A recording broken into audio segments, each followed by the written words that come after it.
This video will cover how to adjust and calibrate the modulating iVS-A to D actuators.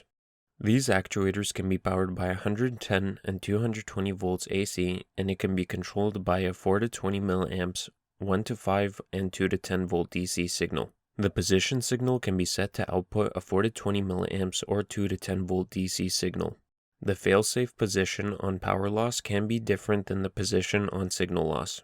For demonstration, this video features a 120 volt AC iVS-A-HWN-CC controlled by a 4 to 20 milliamp signal with the output set to 2 to 10 volts DC and a fail clockwise position on power loss. Once all installation requirements have been met, to begin adjusting and calibrating, remove the top cover of the actuator.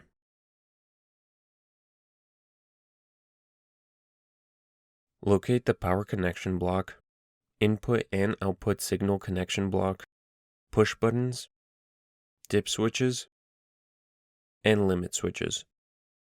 Make sure that the manual override, if supplied, is in the default position. The default position of the handwheel is when the actuator is sitting in its fail-safe position. If the override is not in the default position, it can prevent the actuator from being remotely operated. The first step would be setting up the dip switches to meet your application. You may use the dip switch chart included in the appropriate adjustment and calibration manual. To set the limit switches, which only should be done if necessary, the procedure for actuators without a handwheel is as follows. Adjusting the limits that govern the failsafe position is not necessary unless adjustments have been made to the mechanical end stops.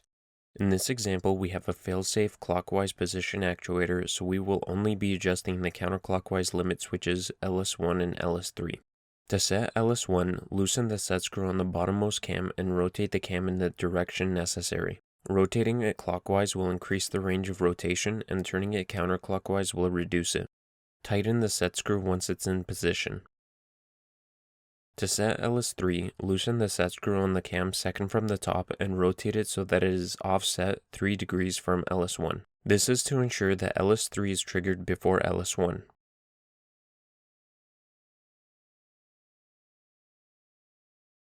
To check that the limits have been set properly, supply power to the actuator using the help of a wiring diagram. Cycle the actuator to the position you adjusted and ensure that everything operates as intended. If further adjustments need to be made, power off the actuator and repeat the process. If the actuator has a handwheel override, power should not be supplied for the setting of any limit switch. Instead, use the manual override to cycle the actuator to the desired position when setting the limits, remembering to return it to the default position once the process is done. If you require a slightly larger range of motion than setting the limits can provide, refer to the appropriate adjustment and calibration manual to adjust the mechanical end stops. Since we have made changes to the actuator, we must now calibrate it. To do so, the actuator will need to be receiving power. Using the appropriate wiring diagram, connect power, input, and output accordingly. Afterwards, locate the push button and press and hold the set button for 2 seconds or until LED 9 is lit. This activates settings mode. To calibrate the counterclockwise position, press and hold the up button until the actuator reaches the fully counterclockwise position. Press and hold the mode button for 2 seconds or longer to set the position. To set the clockwise position, press and hold the down button until the actuator reaches the fully clockwise position.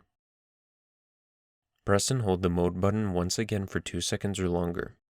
Calibration will now be complete. Press the set button once again to exit setting mode. To test the actuator after adjusting, begin with cycling the actuator from close to open remotely. Check the continuity of the 2 extra auxiliary switches. The wiring diagram will assist you.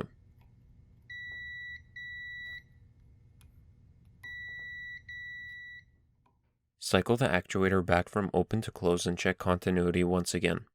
If everything works as it should, you are now done adjusting, calibrating, and testing the actuator. For slight modifications such as changing the deadband setting or adjusting the output position signal, use the appropriate adjustment and calibration manual as your guide. Here's a demonstration of how the actuator is supposed to function after everything has been set up. A 4 mA input will fully close the actuator. 8 mA will turn it a quarter of 90 degrees. 12 milliamps will open the valve halfway. 16 milliamps will position it 3/4 open. And 20 milliamps will completely open the actuator. The output should reflect the position of the actuator. For more information or help, please visit our website iVact.com or contact us directly.